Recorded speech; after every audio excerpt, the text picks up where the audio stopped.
안녕하세요. 서울에 살고 있는 1958년생 부부가구입니다. 현재 자식들이 매달 보내주는 생활비 이외에 특별한 소득은 없고 재산은 살고 있는 집 한 채가 전부입니다. 그래서 올해 기초연금을 꼭 받았으면 좋겠는데 주민센터에 물어봤더니 서울에 집 있으면 못 받을 거라고 하더라고요. 그게 사실인가요? 고금리의 물가까지 가파르게 오르는데 정말 걱정이 많답니다. 알베르토 선생님, 소득이 전혀 없고 집 한 채가 전부일 경우 집값은 얼마까지 기초연금을 받을 수 있는 건가요?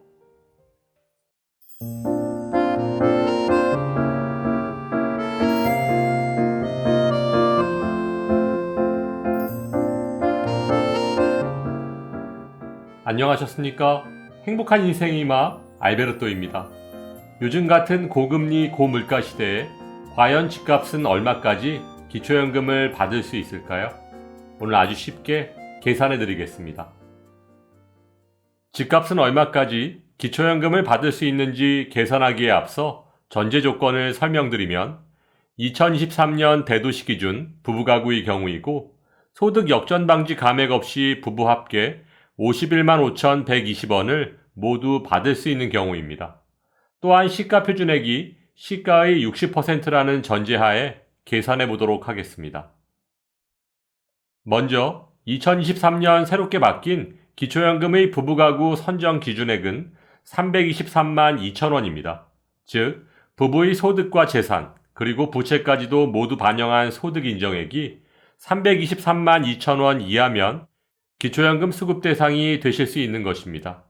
여기에 소득 역전 방지 감액을 당하지 않고 부부 합계 51만 5,120원을 모두 받으려면 소득 인정액이 부부가구 선정 기준액 323만 2천원에서 51만 5,120원을 뺀 271만 6,880원 이하여야 합니다.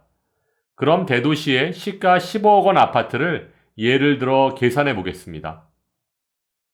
시가 15억 원 아파트의 시가 표준액이 시가의 60%라고 가정하면 시가 표준액은 9억 원이고 여기에 지역별 기본공제 대도시 기준 1억 3,500만 원을 공제하면 7억 6,500만 원. 여기에 소득 환산율 4%를 곱하면 3,060만 원이고 이것을 다시 12개월로 나눠주면 소득 인정액은 255만 원이 됩니다. 따라서 대도시의 부부가구는 다른 재산과 소득이 전혀 없을 경우 시가 15억 원 정도의 아파트까지는 기초연금 51만 5,120원을 모두 받으실 수 있습니다. 그렇다면 단독가구는 집값이 얼마까지 기초연금을 받을 수 있을까요? 단독가구의 경우도 부부가구와 같은 전제 조건인 2023년 대도시 기준 시가 표준액은 시가의 60%이고 소득 역전 방지 감액 없이 32만 1,950원을 모두 받으려면 소득 인정액이 단독가구 선정 기준액 202만 원에서 32만 1,950원을 뺀 169만 8,050원 이하여야 하는데요. 시가 10억 원 아파트를 예를 들어 계산해 보면 시가 표준액은 시가의 60%인 6억 원이고 6억 원에서 지역별 기본공제 대도시 기준 1억 3,500만 원을 공제하면 4억 6,500만 원. 여기에 소득 환산율 4%를 곱하면 1,860만 원. 이것을 다시 12개월로 나눠주면 소득 인정액은 155만 원이 됩니다. 따라서 대도시의 단독가구는 다른 재산과 소득이 전혀 없을 경우 시가 10억 원 정도의 아파트까지는 기초연금 32만 1,950원을 모두 받으실 수 있습니다. 그런데 뉴스를 보면 아파트 공시가격 반영률이 70%라고 하던데 왜 시가 표준액을 시가의 60%로 계산하는 건가요? 잘못된 것 아닌가요? 2023년 1월 현재 기초연금 계산 시 반영되고 있는 부동산의 시가 표준액은 2021년 공시가를 기준으로 적용되는 것이고 작년에 상승한 공시가격은 올해 4월부터 기초연금에 반영됩니다. 즉, 시가 표준액은 시가보다 1년 이상 늦게 기초연금 계산에 반영되는 것인데요. 요즘처럼 1년에 아파트 값이 몇 억씩 오르내리는 상황을 감안한다면 시가 표준액을 시가의 60%로 적용하는 것이 큰 무리는 없는 것으로 판단됩니다. 보다 정확한 계산을 원하신다면 국토교통부 홈페이지에서 해당 부동산의 시가 표준액을 직접 확인하시기 바랍니다. 그렇다면 시가 10억 원 아파트를 10억 원에 전세를 주고 아들 집에 함께 산다면 어떻게 적용되는 건가요? 전세 보증금은 해당 부동산 시가 표준액의 50%까지만 부채로 공제받으실 수 있습니다. 따라서 시가 15억 원 아파트의 시가 표준액이 9억 원이라면 50%인 4억 5천만 원만 부채로 공제받으실 수 있습니다. 즉, 전세보증금 9억 원에서 4억 5천만 원을 공제한 4억 5천만 원이 금융재산에 포함된다는 것입니다. 또한 전세보증금을 은행의 정기예금에 넣어두셨을 경우 매달 발생하는 이자 소득은 기본공제 4만 원을 차감하고 소득평가액에 반영됩니다. 그럼 혹시 집을 팔고 전세를 살면 기본공제를 얼마나 받을 수 있나요?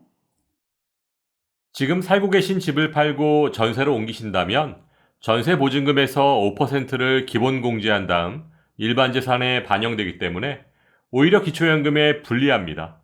그래서 집주인은 기초연금을 받고 그 집에 전세 사는 세입자는 기초연금을 못 받는 상황이 발생하게 되는 것입니다. 그럼 아파트를 팔고 다가구 주택에 살면서 월세를 받으면 필요경비는 공제받을 수 있나요? 임대사업자 등록을 해야 하는 것 아닐까요? 2022년부터 임대소득은 임대사업자 여부와 상관없이 무조건 단순경비율, 즉 필요경비를 공제받으실 수 있는데요. 주택임대소득은 42.6%, 점포임대소득은 41.5%의 단순경비율이 적용된다는 점 참고하시기 바랍니다. 네, 그렇군요. 집을 팔고 전세 살면서 남은 돈을 생활비에 보태려고 했는데, 그럼 기초연금을 못 받을 수도 있다니 정말 큰일 날 뻔했네요. 오늘 친절하고 정확한 설명 감사드리고, 노인들을 위한 더 좋은 방송 부탁드립니다. 기초연금은 재산과 소득의 종류에 따라 기본 공제 금액과 적용 범위가 모두 다릅니다. 따라서 미리 준비하지 않으면 불이익을 당하실 수 있습니다.